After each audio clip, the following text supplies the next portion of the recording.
Monsieur Marian Michel Mazimba Ewango. Je suis professeur d'université. Je suis professeur d'université puisque j'avais été candidat à l'élection présidentielle de 2009.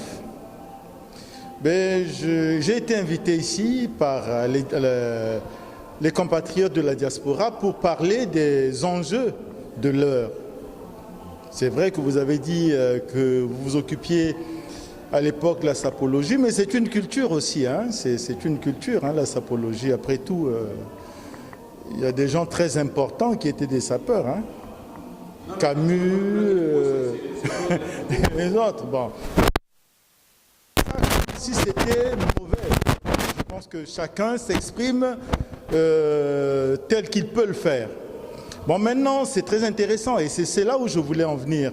Qu'un sapologue s'intéresse à la Constitution, je dis que c'est très important. Ça veut dire que la sapologie n'est pas extérieure, hein, à la problématique et au questionnement que les Congolais doivent entretenir. Aujourd'hui, dans le pays, nous avons la question de la Constitution, qui, auparavant, était un faux problème. Parce que cette Constitution n'a pas de problème. Le président Sassou prétend avoir gagné toutes les élections depuis 2002, à commencer par le vote de cette Constitution qui a été, semble-t-il, votée par la majorité des Congolais. Le président Sassou, le PCT et ses alliés ont la majorité quasi totale, je veux dire inclusive par rapport à leur logique. Au niveau du Parlement, la majorité absolue au niveau de toutes les institutions. Mais s'il y avait des problèmes, étant donné que ils ont la majorité institutionnelle, mais qui règle ça au sein de leur propre majorité, puisque c'est eux qui font fonctionner les institutions.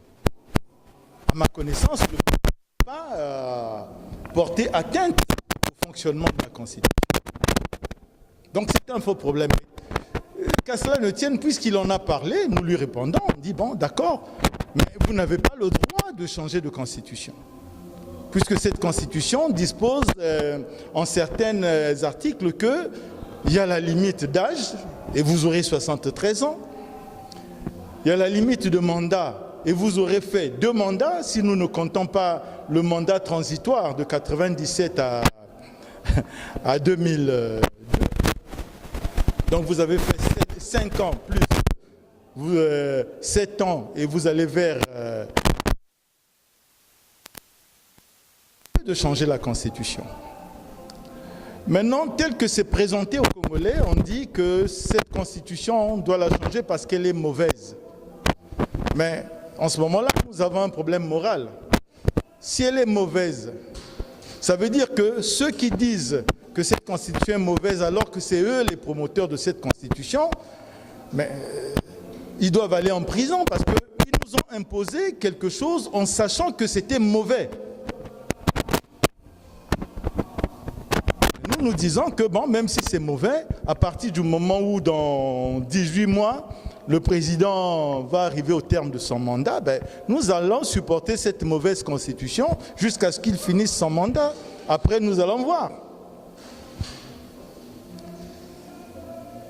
Maintenant, si l'on doit tenir compte de ce que le pouvoir appelle à un dialogue, parce qu'il y a un problème, mais il faut que le pouvoir lui-même nous dise quel est le problème. Parce que, à ma connaissance, le problème le plus important qui s'est posé dans ce pays, en dehors de l'explosion du 4 mars, c'est la guerre du pôle.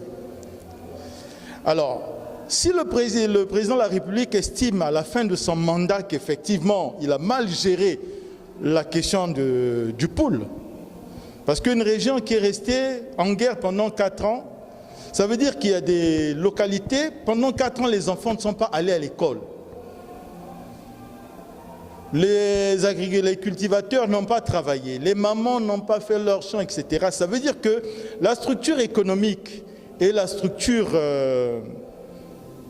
de formation de ces localités-là a posé problème.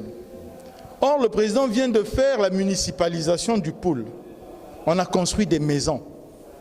Mais on n'a pas tenu compte de ce que pendant 4 ans, cette région, les enfants ne sont pas allés à l'école. On n'a pas tenu compte de ce que lorsqu'on a déplacé la route Brazzaville-Kikala, à partir du moment où on a dévié la route, il y a des villages qui ont plus d'être sur le plan économique. Alors en ce moment-là, c'est lui qui choisit le thème. S'il veut qu'on discute de ce que nous voyons certaines réalisations se faire et nous c'est les Chinois qui font sur prêt et préfinance. Si le président veut qu'on discute sur la structure de la dette du Congo, en ce moment-là, il précise. Ok. En 2009. En 2002 En 2009. Est-ce que c'est le encore candidat en 2016, s'il vous plaît? Non, moi je dis que cette question-là, en réalité, elle est prématurée parce que pour que je sois candidat, il faut un certain nombre de conditionnalités. La gouvernance électorale soit probable, c'est-à-dire que les conditions d'une d'élection transparente soient garanties. Ça, c'est le premier problème. Et puis le deuxième problème, étant donné qu'avec certains compatriotes, je me suis situé résolument en opposition de ce qui se fait aujourd'hui.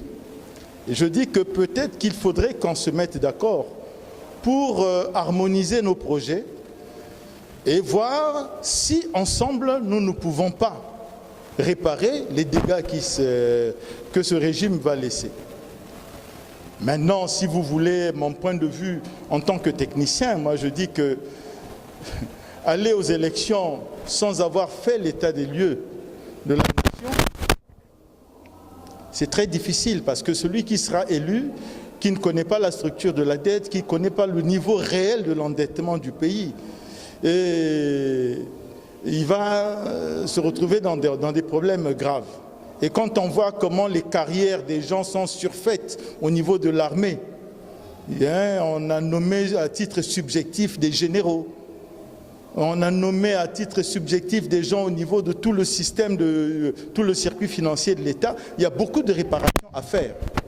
Alors moi, je n'entends pas gagner les élections et passer tout mon temps à réparer les dégâts que M. Sassou a fait. C'est pour ça que je dis que les Congolais devraient quand même réfléchir. Moi, je pense que la priorité aujourd'hui, c'est que M. Sassou quitte, parce qu'il est resté trop longtemps au pouvoir. Lui-même, il a dit que ça fait 50 ans qu'il fait la politique. Il a dit ça lui-même? Oui. 50 ans, ça veut dire qu'il a marqué tout un pays. C'est pas bon.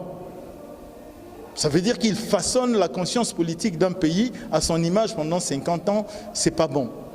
Le problème, pour l'instant, qu'il quitte. Ensuite, une fois que nous avons la garantie qu'il quitte, mais nous allons nous organiser pour voir là où il faut réparer. Parce que je crois que les Congolais sont quand même réfléchir par la corruption, par la peur et par... Nous allons réfléchir pour voir comment réparer ce pays. Notre pays.